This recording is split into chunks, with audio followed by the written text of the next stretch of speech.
hear people my age who have thoughts about the topic, this recurrent topic, and also to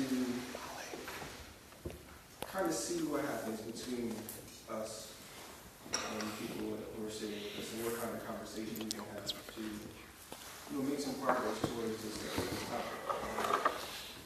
Nothing's going to be good.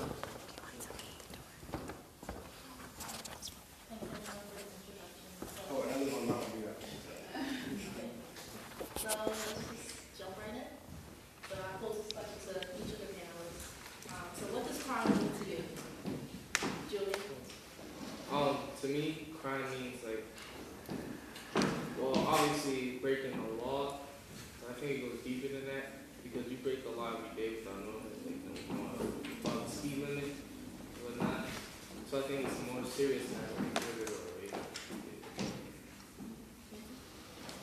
I think crime is an act of violence that not only breaks the law but affects our community in a negative way.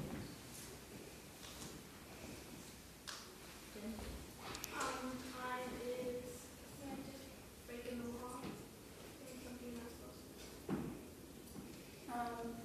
I would say crime is inflicting harm, pain, or being despised in thoughts or ideas, and also being prejudiced to your neighbor and violating the law of laws. That would be part of what crime means to me. Yeah. I would describe crime as, a code that's broken, pretty much. A code that's broken. Something that society kind of agrees on, but someone goes against that grain. So that would be crime. How have you seen crime and violence affect your community recently? Why do you think it's important that we are in this discussion? Anyone can start. Julie, you want to talk about? No, Can you do it one more time? The question one more time. How have you seen crime and violence affect your community recently, and why do you think it's an important discussion? Well, for me, crime becomes a hot topic or button that you don't really want to push too much because there's a lot of assumptions and there's a lot of blames and pinpointing where to inflict that particular situation. And I feel like seeing a lot in Orange, being in Orange and seeing the diversity sort of shrink out. You have this population that's working class really move out of Orange because they have their reputation. Orange is now developing the reputation of a city that's not livable or that's not enjoyable, that's threatening to the livelihood of your kids. And just getting that concept before in Orange High, I graduated in Orange High, I didn't hear that. I lived on Highland Avenue and just living right there, it was just different culture, different environment. You weren't exposed to the crime that we're kind of hearing that's very alarming. Center Street is just, it clicks when I heard in the news, someone was shot. Well, how so? It was never unheard of. So for me, it's just alarming, it becomes a hot topic and alarming because you're hearing people die or others take other people's lives. And you do not want to shrink a city that is so prominently known for its community and how it's very goal-centered and how people want to move into this city. You don't want to take away from it. So it alarmed me for me to speak up because I don't want to see the working class just pick up or just graduate from Orange High and think, there's not a future here. Or I need to move to another state or another city to reap the benefit, or not even stay here, get trained, get developed, and then move outside of Orange to let another city reap that benefit. So that for me was another wake-up call that I felt like it's important to mention because we want our kids or our youth to know that Orange is prominent and we can live here and we can shape it, we can develop it, we can make it look something that's livable and enjoyable. So, yeah, I don't know if I answered the question, did I?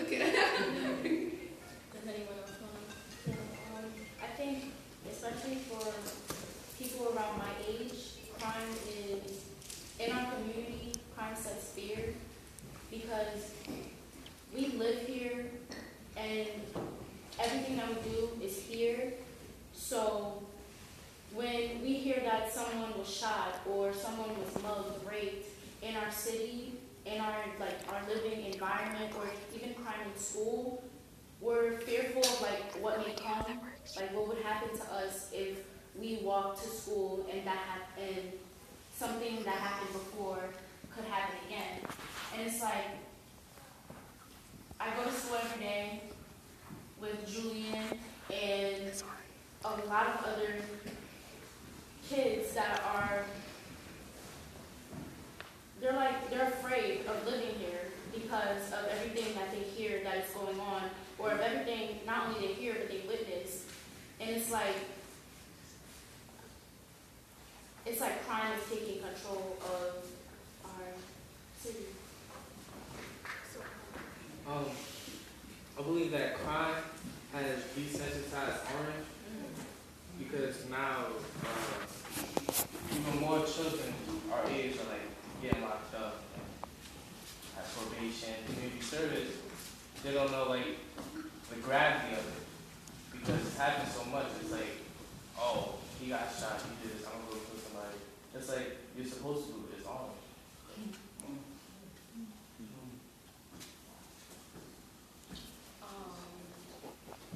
I guess not.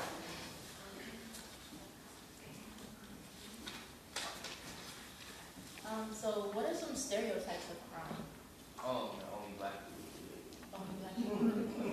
I'm not saying that only people cities like this. I'm not saying that we're a bad city, but cities that Urban cities. urban cities, cities that don't have a big name, where crime happens. And it's also a stereotype that all African American males have run into the wrong.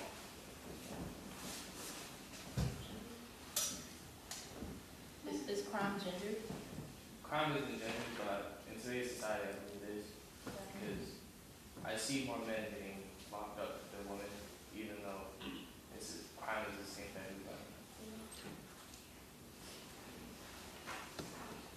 Another stereotypes for crime were people, who are impoverished commit the most crimes, which I'm not sure. I don't know the numbers, but this may or may not be true. It may or may not be a trend, but that's another stereotype that's associated with crime, which is people who are living in impoverished areas who think they commit the most crimes.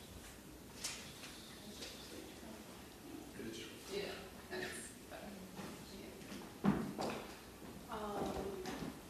I guess I want to ask two questions at the same time, but have there been any programs or community initiatives that you feel have kept maybe you off the street or kind of helped in,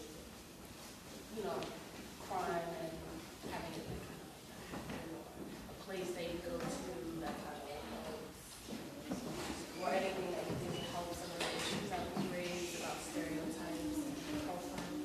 Well, I know for me, going orange in 7th grade, I learned to my youth, and that really helped me,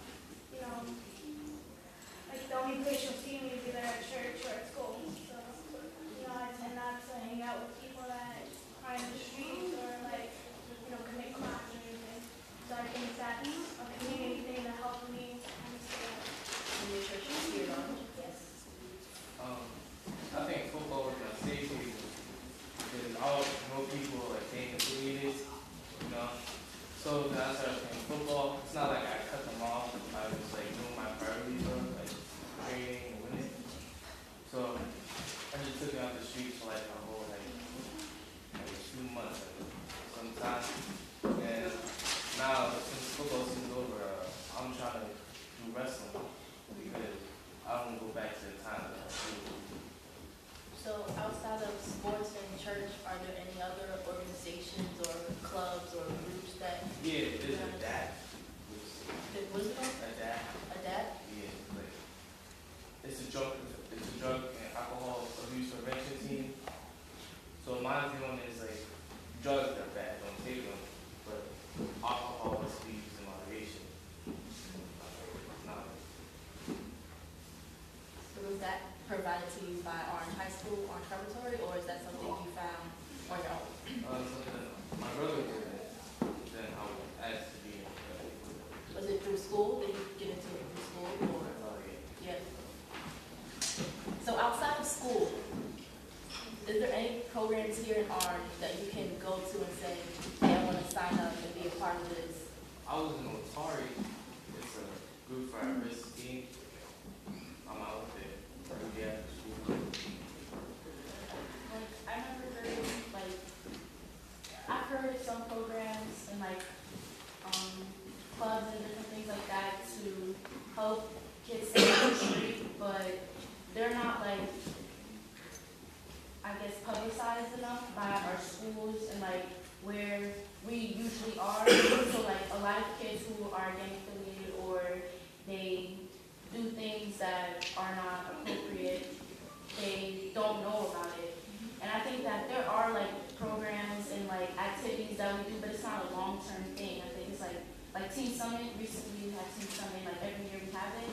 And it's like a 2-day thing. And for those 2 days, you see everyone come together and like we're together, we learn, we have fun and stuff like that. But after those 2 days, it's like we go back to, or a majority of us go back to what we usually do. For you guys, as older, 21 and up, is there anything for you guys to do that's, recreational activity? Yeah, well, I guess for me, my outlet will be just being focused. I guess it comes with priority and maturity. You develop a sense of pride in what you want to accomplish and what you want to be associated with, or how you want others to perceive you. So for me, that has been my outlet in everything that I do, is how do I leave a footprint that's conducive, or a better word actually, is how do I leave a footprint that is mimicable by another, that another will not feel intimidated to fill those shoes in the near future. So those have been pretty much my outlet. Yeah, I agree. I pretty much say the same. I think for everyone, there comes a time where, you realize, you may want to get into some things that will be a model for someone else, and you have to change your behavior to start, making some really noticeable differences within yourself and around. So it's, internal and external, because you put out what you put into yourself. And at this point, a lot of things, I guess, has to be like a shift in behavior as far as crime. Waking up and deciding what is it that you want to do today. You want to do something productive or not productive.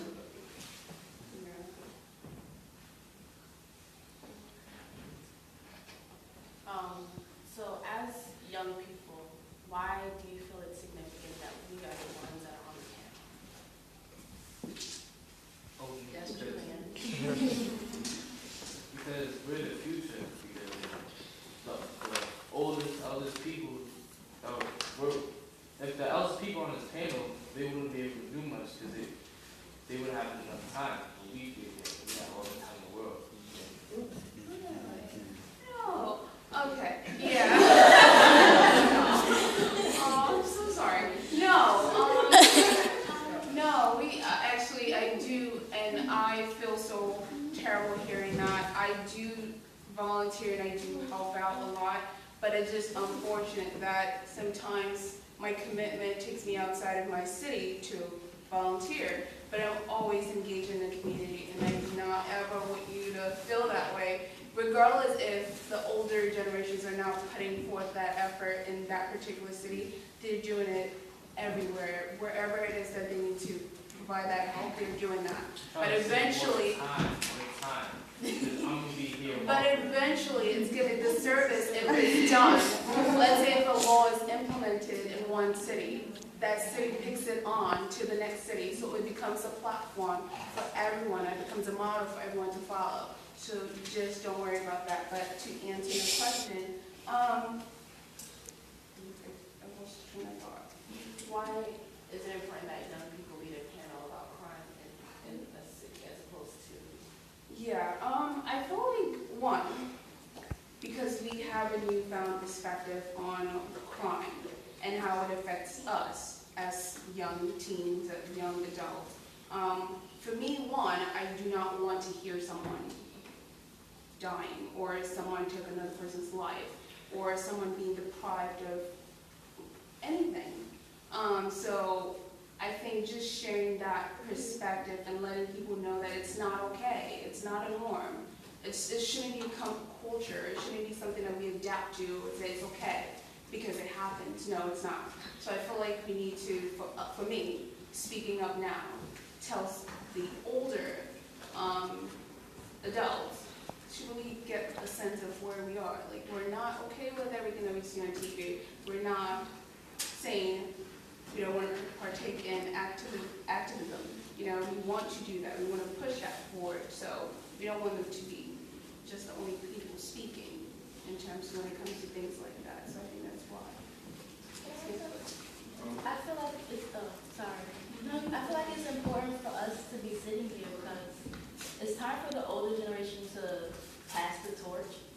I feel like it's time for us to show the older generation that we can do this if you just give us the chance, please.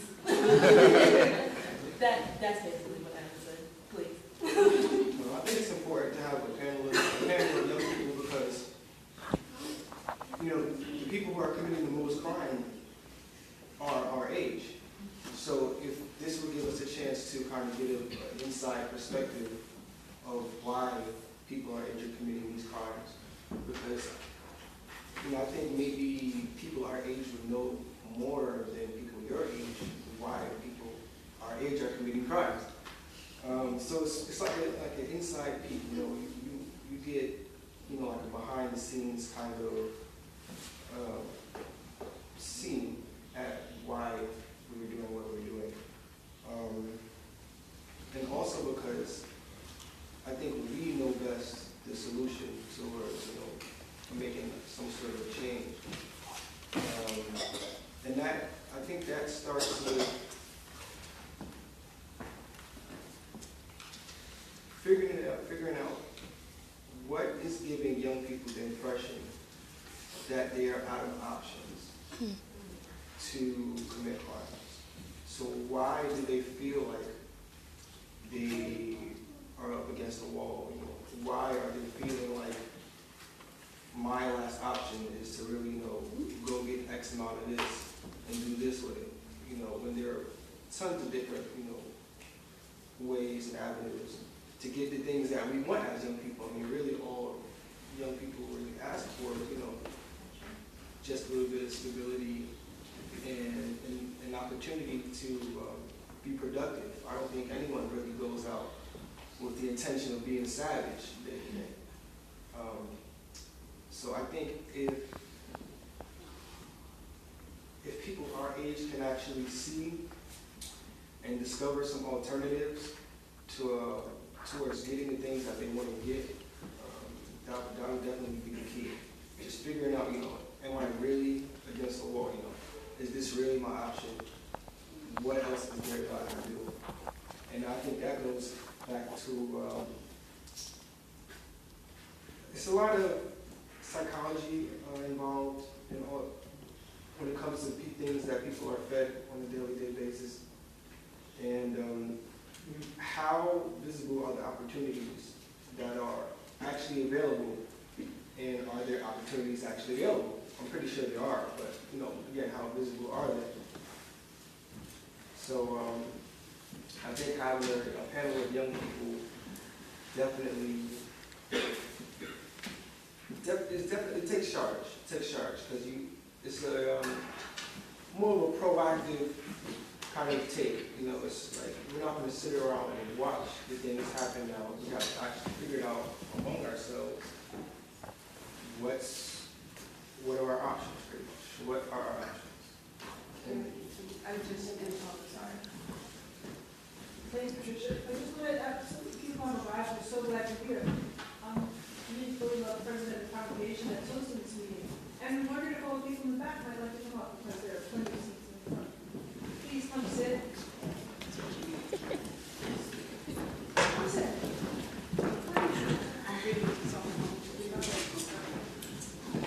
Hi.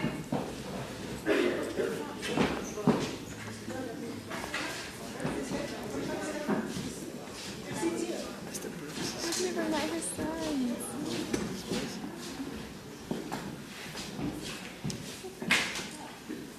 Great.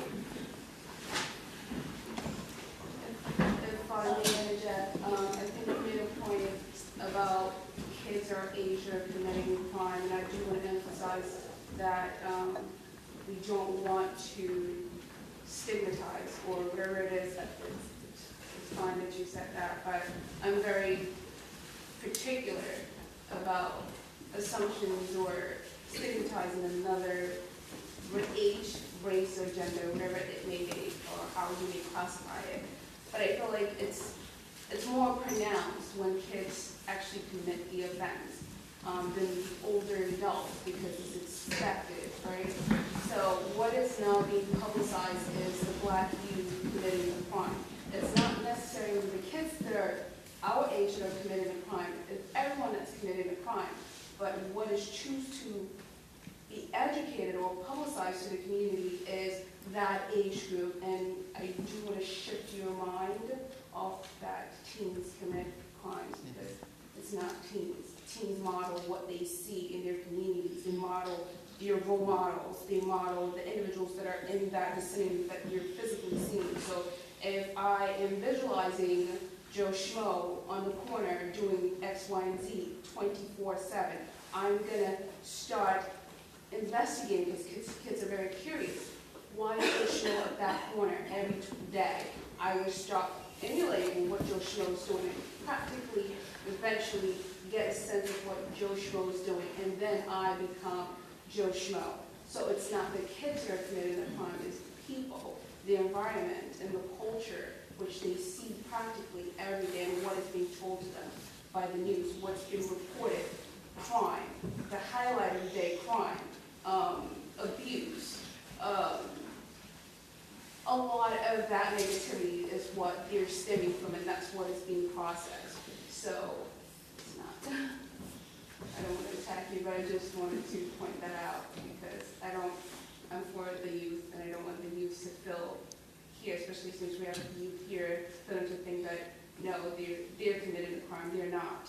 They're seeing people do it, and then they're taking it, absorbing it, and thinking, oh, it's okay, because I see my brother do that, or I see my sister do that, or I've seen someone do it that's not affiliated with me, so I have to do it, or I can't do it. So, yeah. I agree with everything that's been said. However, I think it's important for there to be youth on this panel list because this panel gives us a true opportunity to voice our opinions and share with the older generation of what's going on and what we go through with crime and everything else that's going on in our daily lives. So I think that it's important that you hear us and that you take that in so that when you do pass the torch, as they said, as when you do pass the torch, you pass it and like you feel as if you can trust us to make the community a better place for the next future generations to come. So, our next question is, do you see yourself staying in Orange after high school or in the future? Me, I'm going to vocational school. You know, Orange is my home. So I'm gonna stick around and help a little bit. Of course, I'm gonna move out for a little bit. College or Huh? like for college? Or just Yeah, for university, I'll be out. I'll still come home. I see it like, I don't know, I see a future in Orange, not only for me, but for a lot of my, like, peers. And so, like Julian, I'm probably most likely going to vocational school, and for college, I'm probably not going to stay local, but I see myself coming back more often than I would have thought. Well, to be honest, at first I wanted to leave as soon as I could because, I didn't think that Orange had anything to offer to me. Like what kind of job would I get here, or like what kind of school would my kids go to. But I remember going to Scholars and we learned about the history of Orange. And I remember that we saw how much Orange has changed, but also how much Orange has offered people. So that's why I decided to stay at Orange High instead of going to vocational school. And I do kind of want to like Seton Hall to stay close. And when I go older, I want to be a teacher. And I also want to teach in Orange to give back to the community.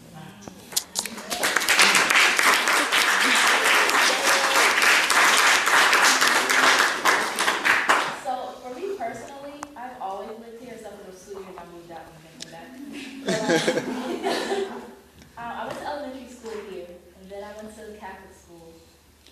And even in college, I went to Montclair State, which is like down the street, and I always, was home. So I'm very invested here. I don't think I'll leave. I currently work here. I work for the Board of Education. I'm the site coordinator at Haywood Avenue. I went to Haywood Avenue. My mom works at Haywood Avenue.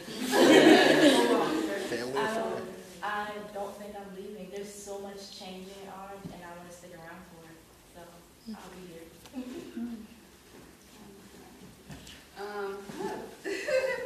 Okay. Honestly, truthfully, I left it as an open-ended question because if an opportunity comes up and has the figures expecting, I would definitely move out because again, you're better having the resources. You're better off generating a resource than coming back to help versus just stay in here and not have the resources to help. It doesn't really help to stay back if you don't have the resources. So for me, it's an open-ended question. I will stay to help, but right now I'm currently still here, so I will do my best. And hopefully I end up staying here forever. But you never know. For myself, I feel like I'm going to be here for a while. That definitely is not the plan. I started my journey in Orange in Haywood Avenue in 4th grade, and like Jennifer said, I was pretty much ready to leave. But after becoming more involved and actually getting to know the community more, I feel like I'm going to be here for quite a while, and I'm content with that. So because I see the direction of the city, what's going on, and just how much is changing. As far as our schools are changing, the city is changing, our neighbors are changing, and I mentioned our neighbors are changing, which is most important to me because it seems like everyone is out on this kind of collective mission. Everybody has a common interest, and when you have that many people working towards the same thing, something good's going to come out of it. So I have a lot invested in Orange, and I'm pretty much here to stay.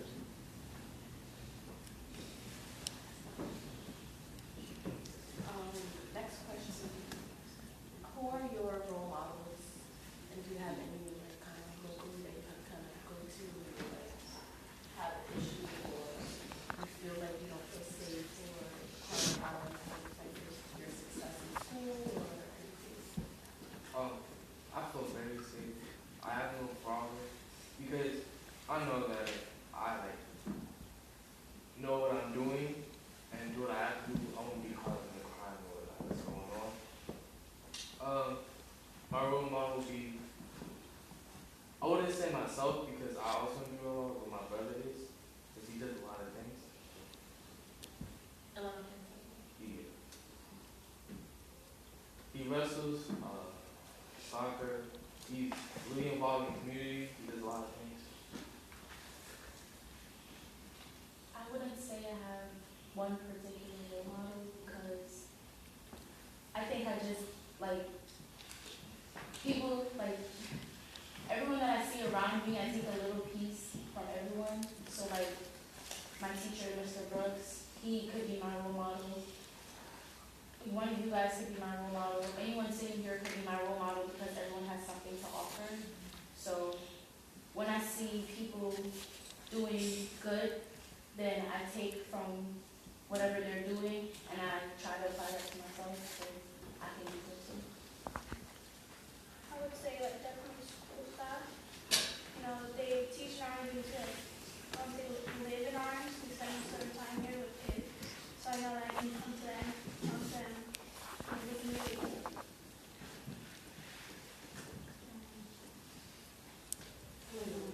Yeah. Someone that was in arms that, you know, trying to help people like I would say my role model is the city of Orange, because again, I had the exposure being in all Catholic school your whole life and being placed in a public school for the first time in your high school year in particular, and attending Orange High. That was the exposure, and that was the wake up, and that was my sort of motivation and role model. Both positive and negative, because I saw things that were happening and I took those negative experiences and said, you know what, I have to turn it positive, because a lot of things that I was hearing in Orange was like students will graduate from Orange and become nothing. And I said, you know what, if that's the case and I'm put in this situation, I'm going to make the best of it. So I used that Orange High exposure or that model to better myself professionally. I do have a lot of people that said, Chloe, is one of my role models. I socialize or communicate with them on a regular to sort of keep me grounded. I do have other members that I know from Orange, NERD, that I affiliate myself with, so I have a lot of people that are in my corner sort of cheering me on, and that keeps me grounded. Excuse me. My role models would be my parents, mom, my dad, you know, for obvious reasons, and my parents, you know, instilled in me a lot of things, good character traits, things like that. Of course, Mr. Miller, definitely is a role model. He has made, you know, major contributions to my upbringing. There was Who are you looking for? Yeah, he said, I don't know your name, but all I do know about you, can you stand up for me? Yeah. I don't even know your name, but I know that's the one dedicated individual.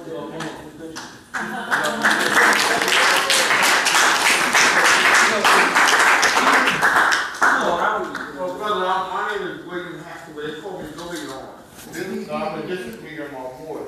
All right, Bill. So I wanted to know your perspective on a panel about basically crime issues. We haven't opened the floor yet, Okay. so just hold on. Well, you know, people who are around you who are making, you know, noticeable, you know, contributions and differences. Those are, you know, people who are role models and who inspire. Well, one last question, and then we'll be opening it up to the floor. How have you felt empowered in your community, and how do you think today's discussion will help as far as like crime and violence in Orange and making it a safe community?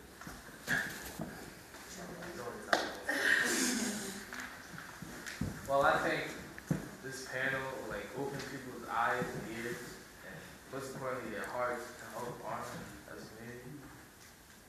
That's it. I think this panel, wait, say please, what's the question? Only because I've heard about the scholars program and things like that, so I feel like those are programs that empower you. So I kind of want to hear just more experience like that, you know, things that you've done in the community that, you know, you feel kind of be personally, I feel like I'm just here to be here. Like, not on the panel, but like in our community, I'm just there to be there. And it's like, I want to help and I want to be active and I want to do something, but I feel like I don't really get that chance. And it's probably because of school, because everything we do in my age group is revolved around school. And I feel like, just personally, that when I go to activities, Teen Summit, football games, or anything else that happens in Orange, I'm just one of the people that's there. I don't feel like I'm making a change. I just feel as if, oh, well, you're here in a crowd, and you're just there. So do you feel like invisible? Yeah. For me, like, having the question clarified even more, like, I gave my talents and my time to this town. I gave my art, my writing, mostly my music, because I'm a talented saxophone player, and then people come up to me in arms like, oh, this is you, bro, I see on YouTube. I'm like, oh, thank you. And they be like, oh, I'm inspired by your music to do this and that. I'm like, thank you. Like, look, like, here in real, I wouldn't look like I would go to a panel most of the time. But, and I don't look like a musician. They get surprised. So, I usually do a lot of community service in my youth group, especially on Orange. So I even tutor small kids that are assimilating to Orange, so they don't speak English, and that gives them a big So I think that's kind of giving back to the community. Like, these are these kids that don't know how to speak English, they're new to the school, just helping them out. That's the kind of feel empowered. Great. Oh, how do I feel empowered in my community? I did a year of service as an AmeriCorps at hand, and that gave me, it gave me a lot of insight to my city that I didn't already have. I lived here, but that was basically it. Like, I slept here, I went to school, that was it. But now I feel, I'm sitting on a panel, first of all, so that shows my commitment. I volunteer, I'm working at the school that I went to. I'm doing more things in my community. I'm at Ironworks, I'm in the Valley, I'm on Main Street, I'm here, I'm there, I'm everywhere. And I kind of owe that to hands. I didn't have the opportunity until I got there, so they empowered me. Yeah, as a former AmeriCorps member as well too. I did my services in Patterson, so it's different.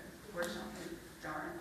But I feel like that also empowered me. Just it broadened my perspective on ways to help cities, especially urban cities, and how urban cities can compete with the suburban cities. So for me, I feel like I'm empowered just serving and helping and providing public service to the underserved population. Yeah. Mayor, I'm in the same position as the last two. I am a current AmeriCorps member, working with hands, and just having this opportunity to explore my city and explore the ways in which I can give back is a really empowering feeling, especially when it's pretty much, out and about in my neighborhood as usual, So not only is it empowering, but it's also fun. And it's pretty much, like unusual, speaking with people in the community, getting opinions, and most importantly, just trying to figure out how can I help, and in which ways we can put something together to get something done. Okay, our final question to close out for you guys are, what are our next steps? After we leave this panel, what's next? What's next is up to us, because this panel was like for us and you to be empowered. So I think that's up to you to decide. I think our next step is just to spread the word and do everything that we can to make a difference in our community. because if the next generation doesn't see us putting our time and effort with everything that goes on, and doesn't see us putting our time and effort to make a change, they wouldn't have the urge to help us. Yeah, kind of what she said, just kind of tell our other friends that are in Orange, how they can help, how we can help, start a group or something, try to make change. I think the next step will be to just really focus on how to reduce crime in the city of Orange and how to prevent further damage in terms of life loss and providing more educational or city officials actually publicizing the different recreational activities that are available to the city of Orange in particular, and making that a forefront discussion versus highlighting crime. So I think the next discussion for me, being that I do know a few officials that work for the city, I feel like I would sort of hint on and make that a topic for that particular person to sort of leap on to make it better. For me, I think the next step is broken down into two kind of categories. And it's one, exploring our options, and two, changing our behavior. So if we can get a community of young people who want to explore our options and change our behavior, I think that'll turn everything around as far as crime and being inspired to commit crimes.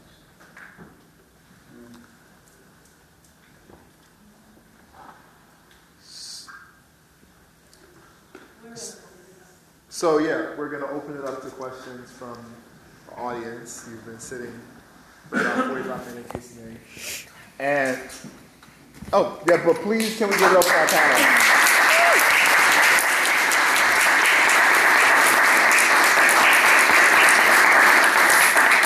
So we're kind of gonna eyeball this, but let's just axe away. And yeah, don't hesitate, because there's a lot of people in here, and I've spoken to a lot of you about this event, and a lot of you had great comments or things. So please pose them to the young people that are up there. Can I? Real quickly, I just want to say thank you to all the young people. I am so motivated by each and every one of you, and if there's anything I can do, please reach out. My information is come on, anyone to get in contact with me. You guys are motivating and truly people to do work. Thank you. So I constantly hear, my name is Donna, and I constantly hear that young people want to hear more what's going on in the city of Orange. And I guess when you speak of old people, you're speaking of Harold Johnson. But I was challenged, one of the great things about the school superintendent league, he has an open door policy. And Ms. Perkins, she works with communications, but I think the way younger people communicate and the way older people communicate are very different today. So perhaps I would challenge you guys to perhaps arrange a meeting with Superintendent Lee and see if you can bring some of your communication skills to the school and to see how you can, I see that there's a Twitter page, Tornado News, that goes out crazy all day, but to see how you can begin to communicate in a much more faster time that you can get information, because there is a lot of things going on in the city. I just think that the communication is a lot different than how you receive communication today. So your group said we're the panel, and our takeaway from the discussion was this: we would like to utilize some of the things at the school. So I challenge you to make an appointment with Superintendent Lee to do that. So I have a quick question for 3 council people in the audience. Kind of going off of what the panel was raising about getting young people involved and how we need to have these discussions. What can the city council do, or what has the city council put in place that can help the young people to reach out or to learn more about their city and get more involved in that respect? One thing, and I guess we all can answer, but one thing I would say, the 12 months in a year scheduled meetings, there are at least 22 scheduled meetings a year. The first and third Tuesday of the month, and in July and August, only the first Tuesday. In a perfect world, if the TV is working, you have a free platform to come publicize or ask questions because it goes out to anybody that is watching Channel 35, and it should be recorded. So I encourage you to come out and use that platform and make it very purpose. 22 meetings, get 22 people together, have 22 messages, and come out every meeting and say, this is what we want you to know. And I think that would be a very great way for you to begin communicating with the city council and the community, the whole city of Orange, when all our communications are working perfectly. Oh, thank you. Well, this is what I've done when I really first got injected into the local government in Orange. Shortly after I came home from the Army, I just went up to City Hall, and I just went into each department and asked those people, what do you do? And they kind of explained simply as what their roles and functions were, and I took that. And so as things happen, from time to time, when things happen, I would just call that particular department. This is what you said that you do. I would call them to provide that service, and that's how I really got involved, and that's how I really, got to understand how City Hall works. So that's what I challenge you to do. Maybe just go to each department and just ask those people in those departments, what do you do? What is your role? What is your function as making our city work? That's what I would do, because that's what I've done. And I'll call them, I'm Councilwoman Donna K. Williams, you do the same thing. Oh, Kerry Tony, Councilman East Ward, thank you. Councilman Johnson? Yes, Council President, I guess I will stand and say. Good evening, everybody. Panel, thank you so much. I learned quite a bit listening to all of you folks who could be my children and so forth. I think that I went recently down to Rutgers or ECC to Urban League, had a group of young professionals who had a similar panel just like you folks, and they're all college graduates and professionals and so forth, but they were talking about the dynamics of being priced out of their urban areas where they grew up at. So there's different age groups talking about different things because there's problems all over the world. But one of the things that one of the speakers did make mention to is that they've taken civics out of the school system. And civics is very, very rarely spoken within the household. So when young folks grow up, there's a disconnect on how to be involved in your community. And I think it's one of the things we can do as a panel and as older adults is to start infusing back into our young folks this active, this desire to be involved in civics. And then and that will in turn infuse you to want to know what politics is all about. And then when you can really start talking about passing the torch is when you start graduating out of just being a young adult till you can start taking command in your communities as being part of politics. And that's when you can start telling the older folks really to move out the way. Because we want to be your council, we want to be this, we want to be the next mayor. And that's when you get the torch really passed. And you bring somebody along with you, and you ask the older adults to step out the way because you have a full grasp on what civics is all about. And what's the power plays in your town, who's calling the shots. And crime's not only just what we talked about.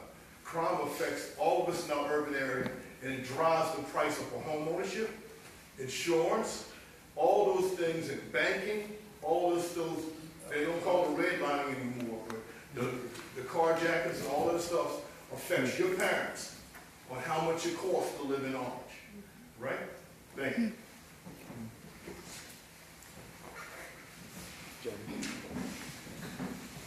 My name is David Lassell. I was interested in the question about whether you're staying in Orange. I came to Orange for opportunity. Orange is wonderfully situated, close to New York City, got jobs all the way around us. I'm not so sure we got how many jobs we got in town, but it's a great place to be. I'm about to buy a house here, looking forward to it, looking forward to living here. The thing,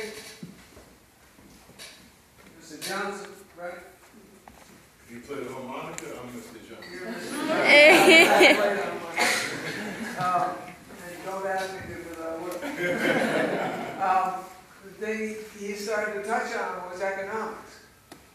And I hate to admit this, the first time I met most of you were kids in the room, but I was a teenage criminal. And it was all about money. I wanted more. And my first job, I went and I tried to get a job in a grocery store stocking shelves. I was 14 years old. And they said, I wanted to buy a set of drums. And they said, you can have this job, but you've got to go to your superintendent of schools and be approved to work after school. He would not give me permission. That was my first disappointment. I don't want to get into the details of how I was a criminal, but I was. And it all related to money. And I'm wondering how you guys make your money, and whether you're making enough, and whether there are opportunities for you to make money legally. I see Taylor Street's been on my mind all summer. Courtney was there, we planted a nice garden over there. Saw the kids on the street. There were apparently shootings over there this summer.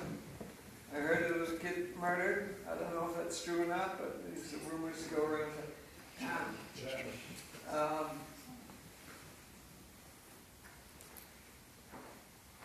But that's sad to see. And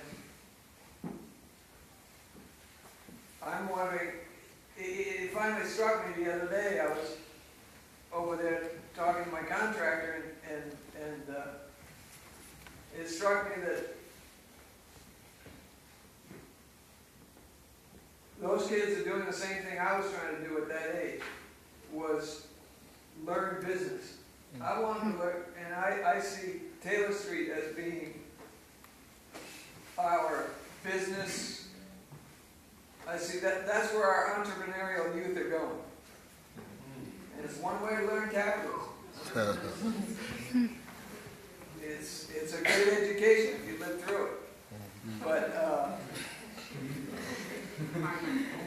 I think we could offer better lessons and different lessons. And I want to say, finally, that at a very early age, I made a choice not to be a criminal. And it was a very conscious choice. And there were societal pressures helping me along to make that choice. But you do have to make that choice in your life, or you're going to die. And but I think we could help them not be put in that position by coming up with jobs that actually pay some money. I didn't have big, my parents were paying for where I ate and what I ate and where I lived. I didn't need a whole lot of money, but I did need some money, I thought. I think we need to focus on it. Thank you. And just to follow up on what he was talking about, goes right back to what are my options and what's making me feel like I am against this wall. Like you said, there's a lot of entrepreneurs on Taylor Street, but something that can deter some of these guys as far as getting employed would be the process and the paperwork and waiting online. And you may go down to the one stop or something, and you have to deal with all this reentry stuff. One person tells you to get on this line, and you have to get on another line. And you may not get employed for the next, few months. But, with individuals who are already with the mindset to make money, any way possible, I mean, there has to be something that they can capitalize on, that is legal. So, I mean, if they were, corralled together, and, they created some sort of an LLC or something small, that will give them the opportunity to use their skills in a legal arena. So I think it's important to kind of explore, you know, more unorthodox ways to get people working and to get them to do, you know, more productive activities that isn't so, what's the word I'm looking for? Risky, and it's not so, what's the word? No, not intimidating, that's the word.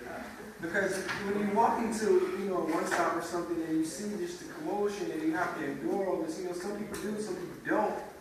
But in my own opinion, I think it would be, you know, way easier if they, you know, somehow we sat down together with everybody, kind of explored what it was that each person wanted to do. Like I said earlier, I don't think they won't intend to be savages. So, if you were to explore, you know, what are this person's interests? What are they good at? What are they not good at? What kinds of things have they tried in the past? Is there anything that they would like to return to? And kind of guide them in this kind of way that's more personal, or it's more proactive instead of sending someone here to be sent there, to be sent there. I'm sorry. No, go ahead. Can you just do 1 minute on Oh, the- right. Yeah. And to continue on that, I'm working right now with Mr. Miller to create a student body snow clearing service. Nice. So this is it's the idea, but that's the vessel. And it's pretty much, you know, capitalizing on things that happen all the time that, you know, it just has to happen. You know, snow has to get moved. You know, it's maintenance. So it's just something that can give people the opportunity to develop some sort of skill. You know, there's all types of skills associated with, you know, just general maintenance. And they can develop a trade. They may go into, you know, landscaping or something, and it also provides that opportunity to do what? To make some money. So I would encourage anyone, if you had you know, any ways to contribute or any ideas, any thoughts on how to really develop a student-based snow clearing service. You know, and we can had that program at my first and it was perfect because, you know, real college students were always talking to somebody. Yeah. And they showed you how to shovel properly. You drove the cart where it needs to be, and you salt, and, you know, they got paid $10 an hour. And when snow fell at Montclair, snow fell at Montclair. So it was a good, legit job. They were making at least $50, $60 a day. Wow. And that's a lot when you're in college.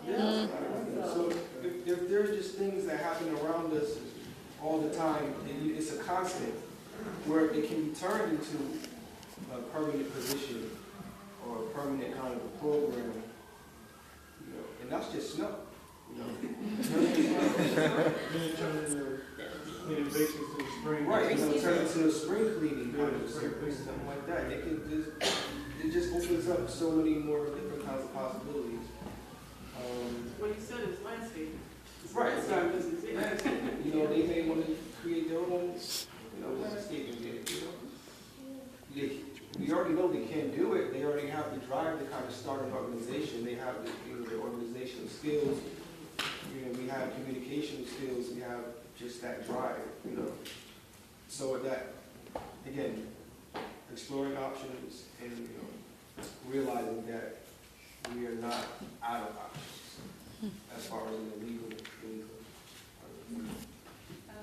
I had different things for actually sharing that. I actually made notes of this because I thought that was what the discussion was going to be about. But in terms of reducing crime and other alternatives that can be provided, I feel like we do a lot of throwing money at a situation versus actually solving that actual problem and what stems crime and what permeates crime. How do crimes start? How does it develop into that big subject, and how does it cause a person to take life, or how does it push a person to do more damage than you originally started? So I think for me, that discussion, that's where my thought went. I think that it should start from actually quality of life, quality of care, re-nurturing kids and stimulating them to think differently. And there was this model that I actually go by, Hens model. If you have the time, you can look into it. There's this sociologist that actually started this theory, and basically it challenged you to think. And the story goes like this. So there's this guy that loves his family, and his one family member was dying. And so he had the option of helping the family, taking the family to a doctor, or seeking a physician who just invented this cure. So hypothetically, that medicine is supposed to cure that particular disease. And the person seeks a doctor's perspective on how his nephew or his family member could be cured. And the doctor says it's 50-50 chance. You can pay me to just treat the person for every cough or every fever, and I'll just make sure that if they're going to die, they die peacefully. Or seek the other person that's saying, like, I just invented this cure and it would take care of it. It might kill it, or it might cause much more damage. So this person that loves his family goes and says, you know what? I want the medicine for my family member. How does the person go about getting that medicine for the family member? They go to deprive another person. The medication costs $1,000, okay? He has $500. He goes to the guy, physician, I only have $500, save my family member's life, and I will do whatever it takes to pay the rest. The guy says, no, I need $1,000 up front, because it's not guaranteed that if I give you the medication, you give it to your family member, and it doesn't work, you could say, well, it didn't work, so I don't have to pay you the full price. No, I need the full money. So the guy goes and steals to save a family member's life. The logic, at the end of the day, it's not, you want to train your kids to not think of crime is good. Or you don't want them to say, I'm going to deprive another person of thirst or food to fix or help my family member. It shouldn't be an option. Exactly, that's not an option. So basically, the moral of the story is it stems from training your child to think no matter what their circumstances is, no matter how difficult you're facing, or no matter how difficult your parent, you see your parent providing every day, or your mom not having enough money to support you for what you need, you always want to do it on your own. Don't deprive anyone of that opportunity. So back to my story, quality of life, quality of child care, training your child to think that I don't want to inflict harm on others in order to better myself. I want to do it the right way is how you can start by training the youth. Don't toss money at the problem, because then you toss money at the problem and you're looking at your local officials. Well, I think more increase of this will help the problem. No. Train the youth to start thinking, what can I do for myself? How can I do it without inflicting harm on another? Because that person that you just inflicted harm has this 10 times worse than you do, and you don't know that. So it's great that we're developing these different recreational activities. However, it's short term to sort of shut the problem versus solve the problem. So let's think long term in terms of solutions. Oh, I'm sorry. Is this a follow-up question to that? This is just a Okay. sort of a response. Go ahead. Oh, it's going to be a long answer,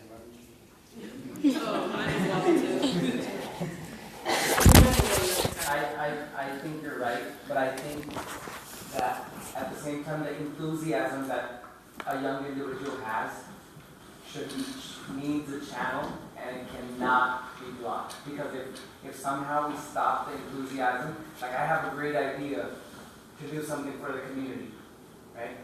And somehow that's where my life energy is moving right now. That's all this mind can conceive of right now. So I feel like that's the direction that I need to go with. Yeah, if it's for the betterment of the society. In this example, snow plowing is the idea. And if somehow, if I don't exercise it, it might not blossom into something like spring cleaning. It might not have that opportunity, right? But I need to take those initial steps. Yeah. And a couple of things that came up for me as you guys were, and I applaud you for being on the panel. I live in Jersey City. I teach something called Youth Empowerment Seminar in Newark, at East Side High School and West Side High School. And it's just breathing techniques and sort of just restorative techniques to calm the person down and life skills to empower. But anyways, a couple of things that came up for me while you guys were, I guess the whole room in a way was, one is awareness, spreading this awareness about what's going on in the community. The president beautifully mentioned, Mr. Johnson, that, next time you come, just bring along a person, and kick us out, right? So just the awareness, what we can do, just to spread the awareness. And awareness not only on that, but awareness on to the person themselves, that they're committing such a crime, maybe to their own emotions, how they're feeling. Just that education and awareness to what's going on in the moment when they're feeling that intense emotion to commit whatever crime it is. Yeah? And second was enthusiasm. Like, say you have this great enthusiasm to start a project, right? I would say, I'd be willing to support. Okay, now what can we do? I do this, I teach breathing meditation in schools. And then you have, and then you come up with an idea. You know what I'm saying? But just that enthusiasm, but I have to be stress-free in order for my enthusiasm to come up, right? Right? So maybe that's the first thing I need to work on. Maybe it's how do I provide stress-relieving techniques for people? Maybe my own group of friends first, and then maybe my own neighbors, and then maybe my own, my block, and then maybe my whole community. And then sort of using that enthusiasm to go into projects.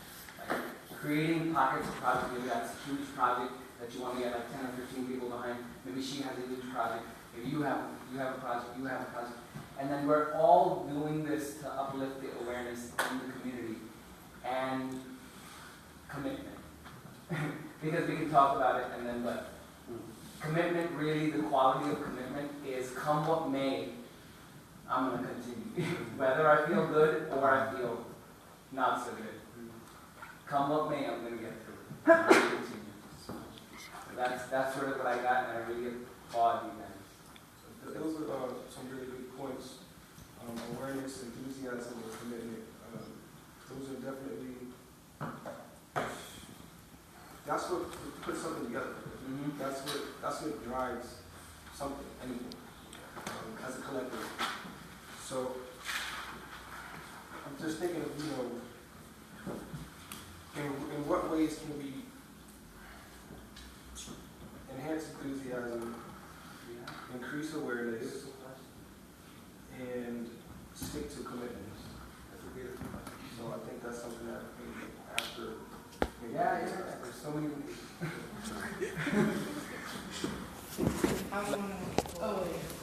No. Who? It doesn't matter. Oh, yeah, it was her first. I'm sorry. You can go. I want to applaud the young people for coming in, because I'm a family liaison at Oakwood Avenue, and it's so hard to get the young, especially the teens, to engage. So I applaud you for that. And it's a good thing that we can have a forum like this where we can bring our ideas together. I think Chris has a great idea, because there's so many things that can blossom out of that. Like commitment, that's big to succeed in anything.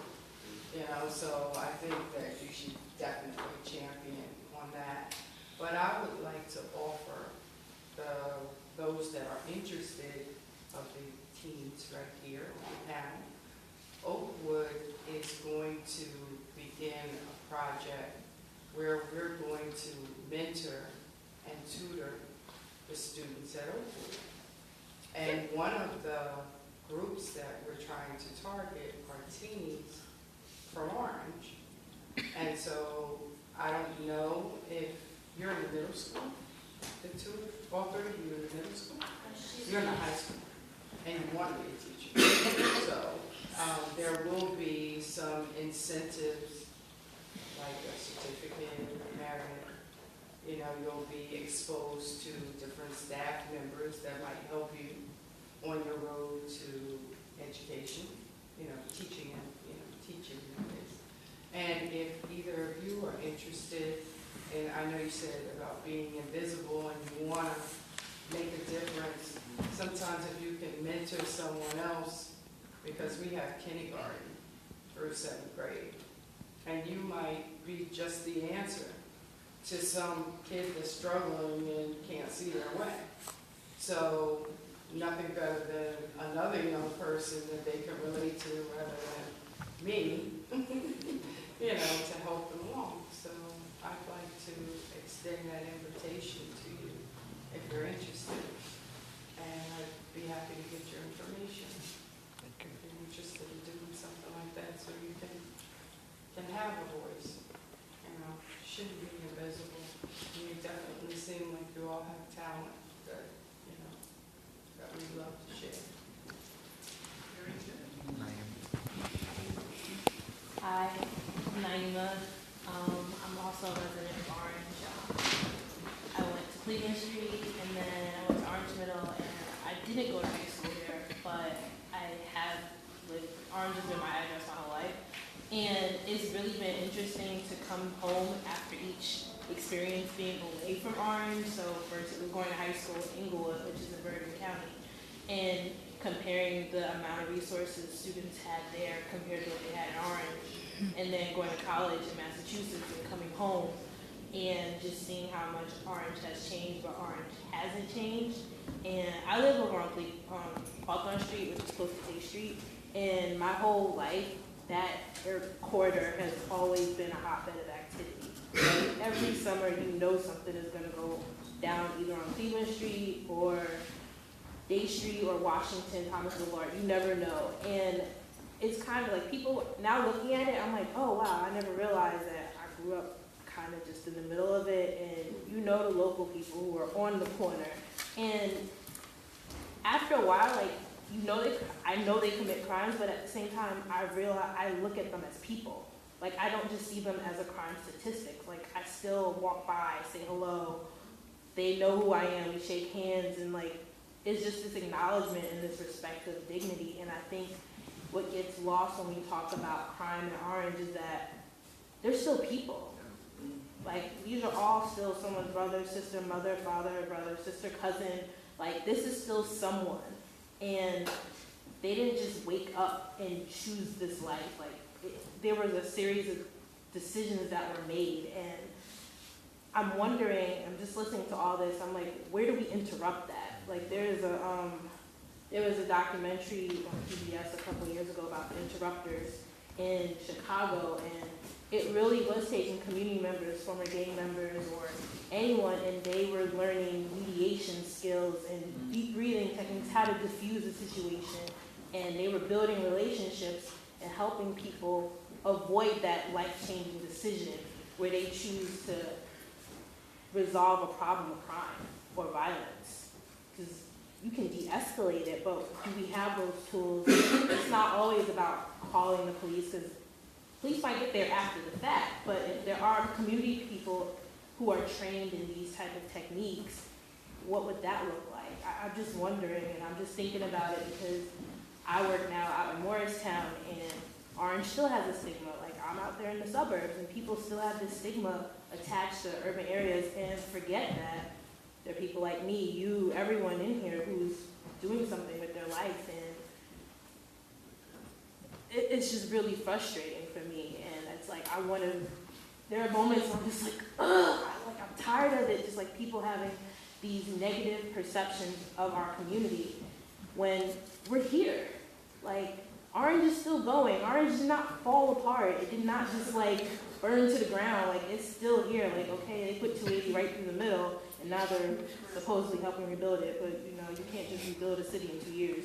But, like, I just, what I'm trying to say is we have options, we have our voice, and this is great. Like, and I want us to keep this momentum going, and also look at other places in the country where they're dealing with similar issues of violence and disinvestment and what they're doing to solve it. Like Detroit and Oakland, there's places in the South.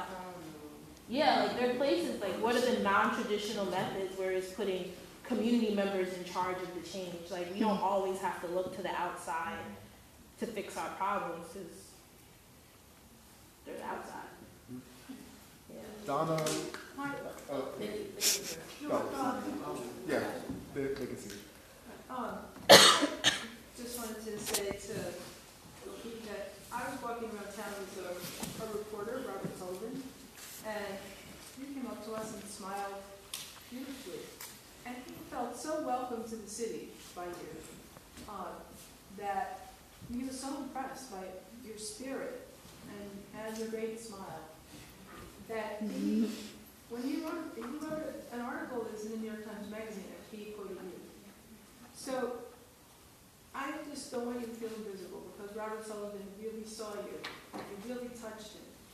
And I'm sure a lot of other people feel the same way. And I'm so grateful that you're being here. And I just wanted to remind you that Robert Sullivan saw you, and you can go online, New York Times Magazine, and find your name. And that's because of your spirit and how great you are. You're great.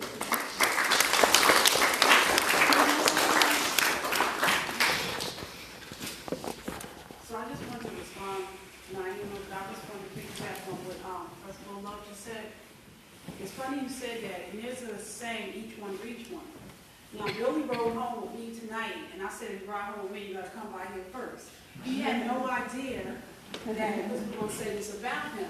So he may not, and Billy, we all know, is very active in the community, but it wasn't planned that that statement was going to be made. So keep doing what you're doing, as Professor Puller just said. And people you connect, we each connect to people in our own ways, and it's each one. So keep that in mind. To community, I'll never forget, we're working in the community for a long time. And a community leader, we were in a room like this, and there was a question posed in this type of fashion. I come home, and we were in Newark, and then always sitting on my porch, and what do I do about them always hanging out in front of my house? And the response was given, you can go in the house and call the police, or you can go in the house and call a local pizza place, order a couple of pizzas, invite them in and have a conversation and get to know them. And I was like, wow, you never really thought about it like that. And I'll say, living in Orange, being a community person for a long time, if you, as you know, living in the community, go to the corner and you see there's 5 people hanging out in the corner. 4 of them want to get out. 4 of them don't want to be hanging out here doing what they're doing. Oftentimes, I get inboxes, I get phone calls, Ms. Williams, I want a job, can you help me, can you do, and just to connect with what you were saying. And I'll go to our coach and our minister right here that says, do what you do if nobody else is paying you to do it. And because your passion is the thing that's going to be the thing that just keeps you going when nothing else keeps you going. And that's nothing that I'm saying, as you get older, you become an avid reader of the Bible, of the Bible, and there's a scripture that says your gift will make room for you. It's that simple. So do that thing that you love, and it's very important. Don't dismiss that. The thing that, and it's funny because growing up, Reggie and I and Kerry, a lot of young men, my brothers and them, made money shoveling snow because my mother made my brother shovel snow, and then there was somebody in the street that didn't have a brother or a man in their house that could shovel snow, and it created a business opportunity for them. So in Orange, I'm class of '85, snow season was big time to make money.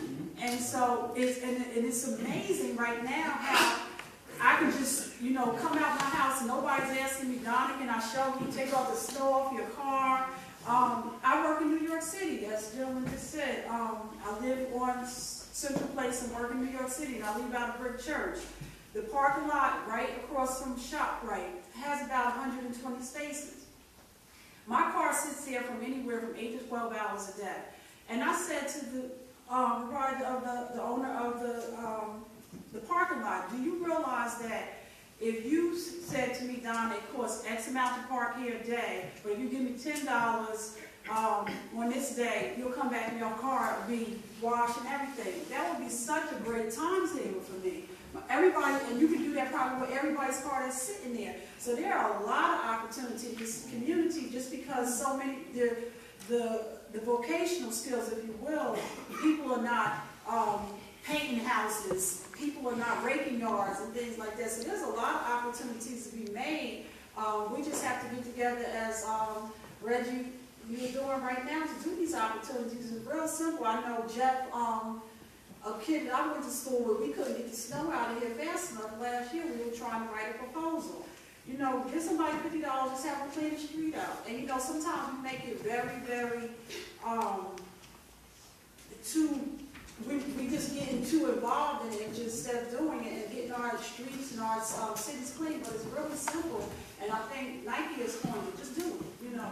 We don't make it too hard, but going back to our coach and our pastor, that's scripture that says to me, your gift will make room for you. It's really, really serious. And so I hope you get up and say something about a lot of people are out here doing things and they're very not happy about what you're doing, but if you do the thing that you're happy about, the money will come. Right.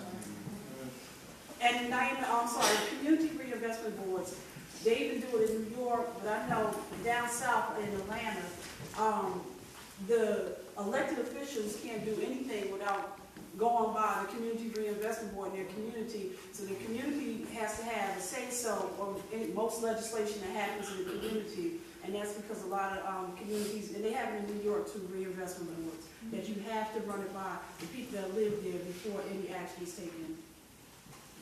But we don't have one in Orange? No, but we can, yes. We should. Good evening, everyone. My name is Christopher Jackson, and I live in Vigo as well. From Haywood Avenue School, Orange Middle School, Orange High. And I just wanted to thank you all for obeying your inspiration to come here. Because a lot of people are inspired and they don't have the courage to move forward. So I thank you for doing that, all right? Also, I would just want to reiterate what some people have said, is that although you may be looking for someone to pass you a torch, you have your own torches already. And that you have to find your own path to leadership. And each of you is on your own path. You're on this panel for a reason that you may not understand until years from now. And that's one thing older people might encourage you and hear you say that. And tell that to you over and over. Also, if you're looking for solutions about why young people do criminality. Crime is nothing new. As we've heard, criminals have existed since the beginning of time. Desperation makes people do things that they might not otherwise do. As you look for solutions, be sure that you must talk to those people who are making that choice. Because you already know why you don't do it. You have to find out why they do it. And everyone has a different reason, but it would better inform you about crafting solutions if you know what was it that made them choose to be desperate enough to make that decision. Because it's not just, they have to be empathetic of their victim, but they also have to understand what is it about you that allows you to put yourself in that position, that you're not even so concerned with your own safety and your own care, that you put yourself in a position of losing your freedom or losing your life for that desperate act. Hey, my name is Lee Jr. I live in the city of Orange Township. I'm also a district leader in my ward. My question is to the panel. You guys talked about crime in the city. We know that there's a lot of crime issues throughout our country. We know Ferguson, Missouri, Chicago, Illinois with the police. How can we make a better relationship with our police department in our city? How do you think that's going to occur, or if it has occurred, and what improvements will we like to see? So I've noticed an increase of a police presence, which is very comforting. However, they're not engaging us. So, for example, a police officer who has a post at school, after school hours, and they're assisting people crossing the roads and things like that, or maybe not. Maybe instead of just being at your post and being vigilant, perhaps you can also engage people as they're walking by. You know, how's it going? Maybe I'm a new cop, maybe I'm not a new police officer. You know, just small conversation. Becoming more familiar with cops or police officers themselves.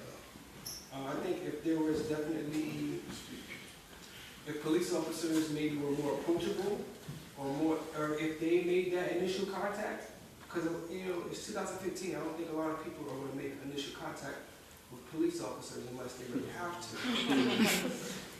So if maybe police officers took the initiative to actually, you know, extend a hand, hey, what's going on? You know, what's up? You know, were you interested? Did you see a game? You know, did you see, you know, something? You know, talk about something. You know, maybe some sort of relationship. I think that would be a step towards a better police-community relationship. If we actually viewed police officers as our neighbors, and if we found them more approachable. So I think that would be a major step towards the relationship between. Can I jump in here for a second? I think Miffy Love had a comment though to I that. apologize, but me being lifelong Orange resident, retired police sergeant, I do hear what you're saying, and I can't speak for all police. I can only speak for Kerry Coley. My years working here in Orange, and I did all those things, you know, that you just mentioned.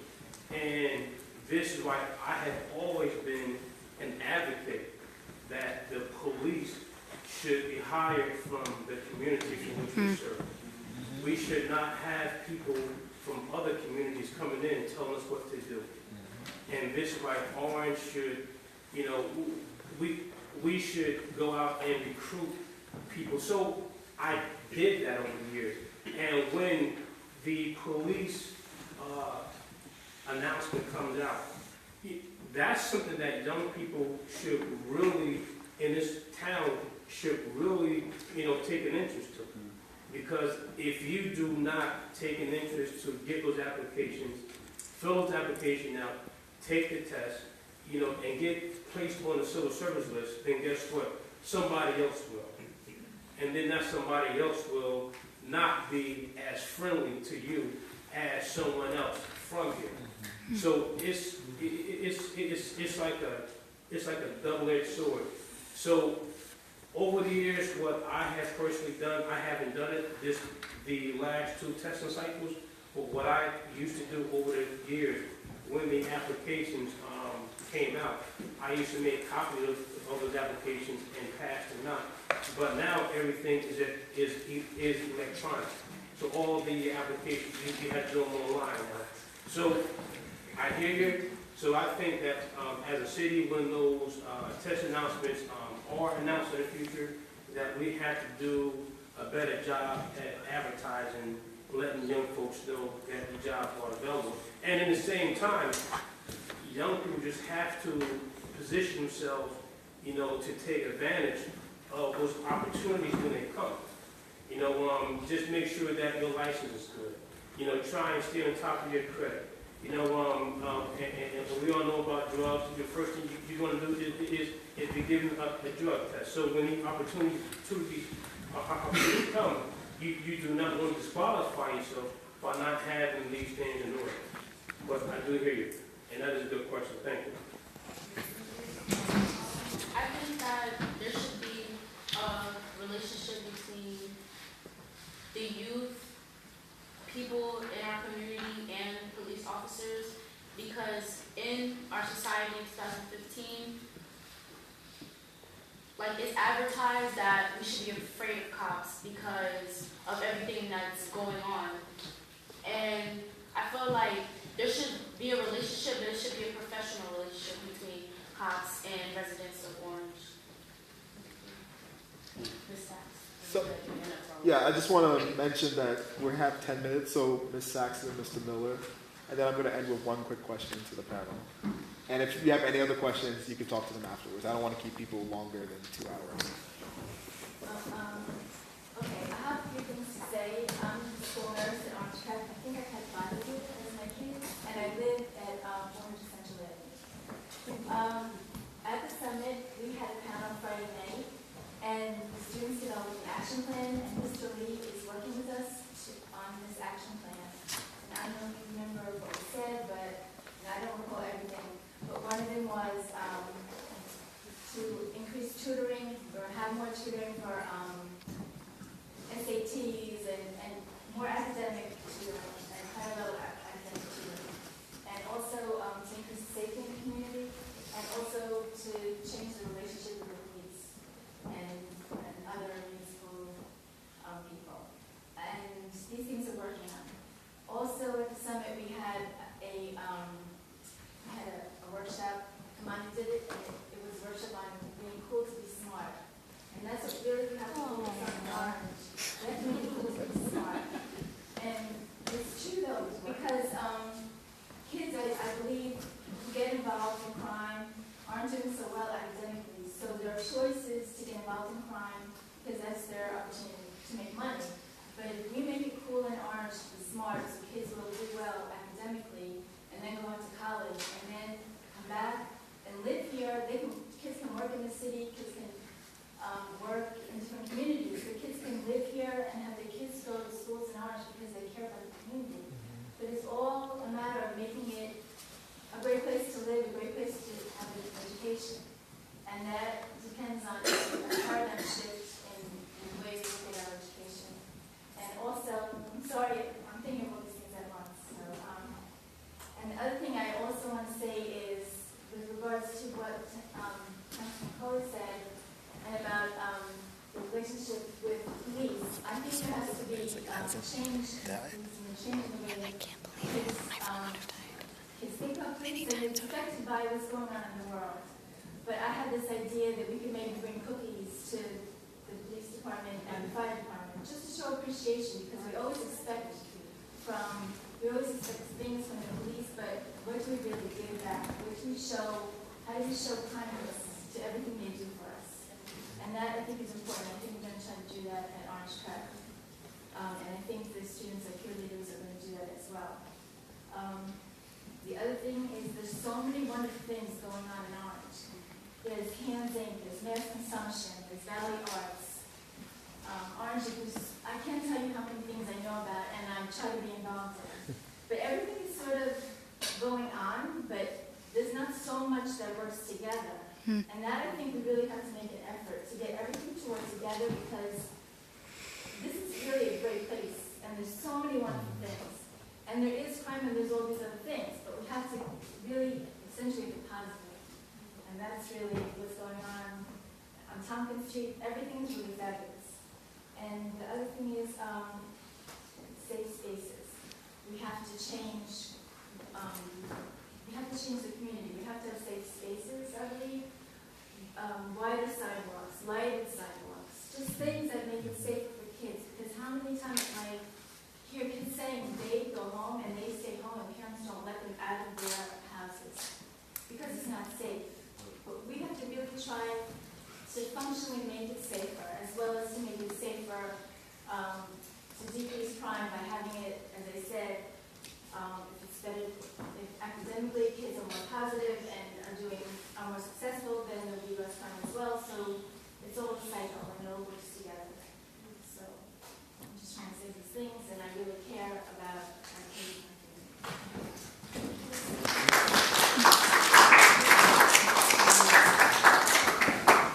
Reginald, the Brotherhood program, I've been doing it for like 20 years, grew up right here in Orange. Turned into an activist once I started doing Brotherhood. I was thrust into the forefront of working with at-risk men. Not trying to be a devil's advocate, but with a panel discussion like this, you have to bring in that at-risk child. Good. And I appreciate, and the bulk of our kids are good, but we do have a few that get all the plug that are at risk. Most of Orange are scared of them, don't mess with them. I I love them just as much as if a kid is struggling in school, wilding, I'm giving him the same type of love I'm gonna give an A student, and that kid know that. So when that kid grow up, now he's 21, he wilding on the block in Metcalf, Colgate, Central Playground, whatever, and I run in there and somebody see, oh, Miller, he running, hugging you, talking to you, because I always gave him love.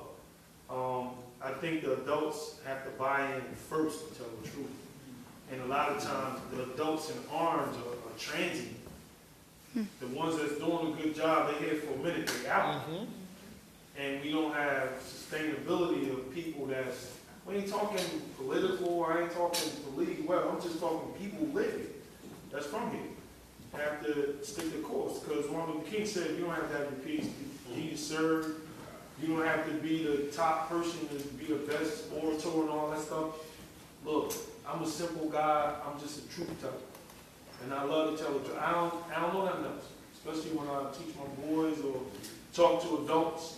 If somebody white in the room and I'm talking about white people, I'm not gonna stop. I'm not gonna apologize for what it is, because a lot of these young brothers don't understand where they stand right now by being at risk in the 8th grade, 9th grade, 10th grade.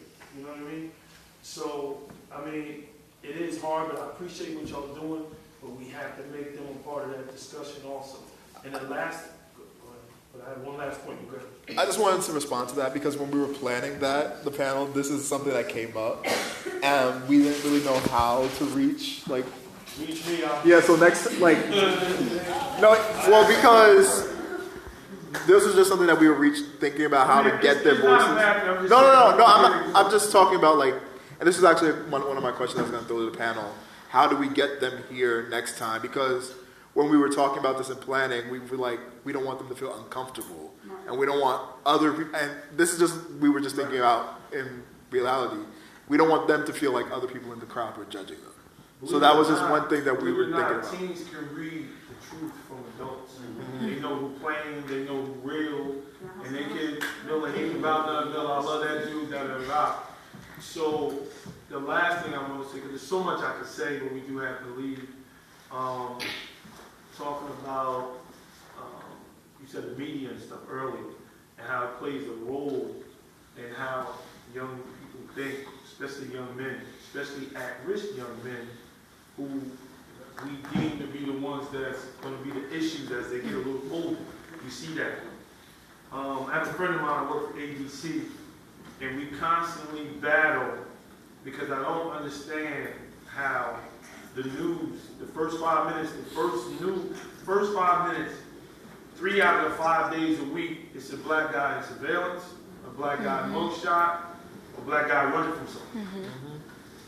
So I remember being in Brotherhood, and I said, do y'all know what that means if you see that every day? The point I was making was, it's going to make you follow what you see. Like, okay, I'm supposed to wild, I'm supposed to steal, I'm supposed to run.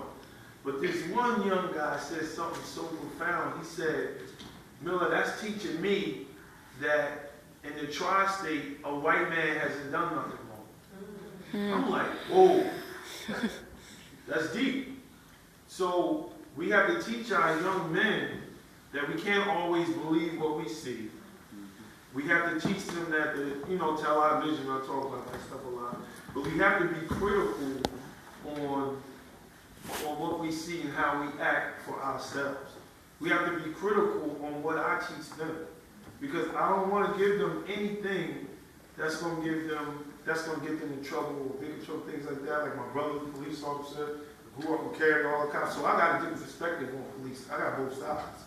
And I know that's one of the hardest jobs. I know when I go to work, 99% of the time, I'm probably not going to get killed doing Brotherhood. My brother, every time I talk to him every night, he might get shot tonight. That's just the taking on that position for being a police officer.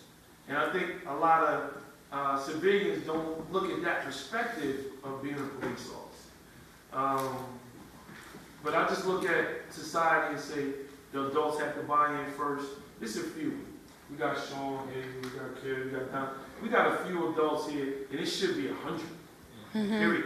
I'm embarrassed for my age group that let down the younger generation. And I always say that. So we need adults to buy in first, and the kids will see it, and it will manifest quicker, as opposed to having 8 adults and trying to work 800 kids. That's hard to do. Extremely hard. So, Coach, I know you had something. Real quick, because I know it's 9 o'clock. We don't know. A lot of other people do. That's probably a huge issue, that we don't know those heavy punches. Reggie Miller is one of my mentors, and I know it's not. But please, spare me 2 minutes for the truth. That's one of my mentors. That's somebody who saw me growing up. So I went through every cycle. I've been a drug dealer. That's when it was about money. The elephant in the room is crime is specified more in violence now than money. They're not really making money. They're beating you upside the head for nothing. So it's a mental thing. It's a mental thing. All right? I'm the director of the Orange Angels. I started the Orange Angels somewhere in Naples or whatever. It's a basketball team or whatever. But it comes to mentoring. Judged by many, but you can't judge somebody sitting in my living room watching a backyard fight. That's what we bring to the table. It's brotherhood in school, and then we have brotherhood right out of school. Right. So it's people to pick up what Reggie Miller does all day long. You know, and those are the things that's needed. These discussions are great. And again, please don't be afraid of these kids. Bring them in, they will eat it up. They really want help. We just left practice. Stephanie told me about it. I knew this was something they had to do. So I hit the parents, like, listen, we're going to be a little late. You know, if I said it was pizza, everybody would care. I said it was talking about crime in the city and things of different nature, and it was going to be teenagers talking. I got 6 kids. I'm going to leave here and take 6 kids to different homes. That's a start. You know, the Bible also says don't despise small beginnings. So you can't despise the clown. It's something. It's something more than talking will ever do. Panel discussions are great, but when your mouth meets your feet, then you have progression. All right? So, you know, it's things like the Angels. It's teaching kids municipal government, taking them to a council meeting, letting them watch, letting them see what goes on and what's talked about. All right? You're going to know about fire hydrants where they don't want them, but you're also going to know the hot spots of crime. Taylor Street ain't even just, there's a lot of streets. It's a mentality. It's any street. Crime is on Haywood. You just don't know. The same crime on Taylor is on Haywood. The same on Scotland is on Berkeley. You just don't know. It's a mental thing. It's a mental thing. So I urge everybody, wherever you pray, but put your mouth to your feet and find something to do. And if we all find something to do, something will be done. Right? I have to leave, not because I'm rude, because I have little kids who got to get home. And they're home.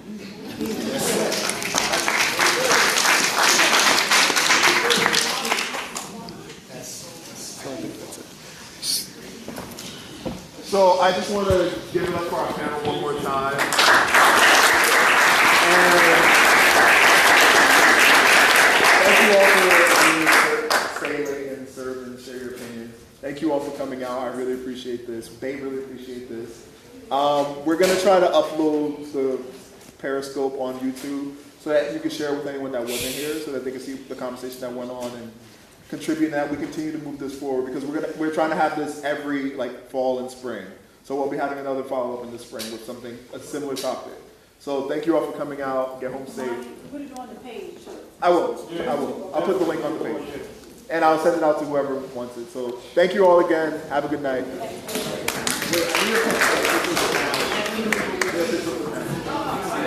Stop broadcast? Yeah.